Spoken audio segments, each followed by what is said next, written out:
কত টাকা থাকলে জাকাত দিতে হবে? আমরা টাকার হিসেব জানতে চাই যে স্বর্ণ রূপার হিসাব বাদ দেন, টাকার হিসাবটা সহজ করে বলুন।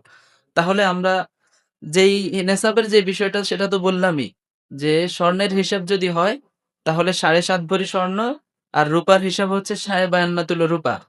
এবার কারো কাছে যদি স্বর্ণ রূপা না থাকে, টাকা থাকে, তাহলে তার কাছে এই ২ টার কোনো একটার সমপরিমাণ টাকা যদি থাকে, মূল্যের সমপরিমাণ টাকা যদি থাকে, তাহলে তার উপর যাকাত ফরজ।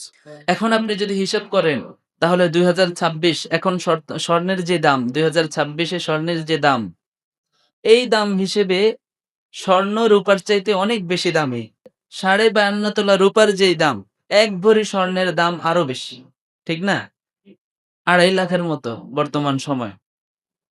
তো এখন আপনাকে হিসেব করতে হবে যেটা কমে সহজে নেসাব পরিমাণ হয়ে যায়। স্বর্ণের হিসাব করলে অনেক দেরিতে গিয়ে নেসাব পরিমাণ সম্পদ হবে। নেসাব পূর্ণ হবে। রূপার হিসেবে অল্পতেই কি হয়ে যায়? নেসাব পরিমাণ সম্পদ হয়ে যায়। এখন যদি বর্তমান প্রাইস ১৮ ক্যারেটের যেই রূপাটা আছে সেটা যদি আমরা হিসেব করি তাহলে আমি গত সপ্তাহে হিসাব দিয়েছিলাম যে ১,৭২,৬৮৩ টাকা।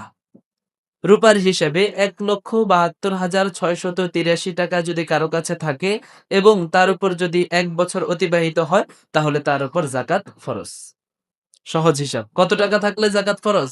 ১,৭২,৬৮৩ টাকা, আর এটা হচ্ছে ২০২৬ অনুযায়ী। আগামী বছর এটা পরিবর্তন হয়ে যাবে। স্বর্ণ রূপার দামের কারণ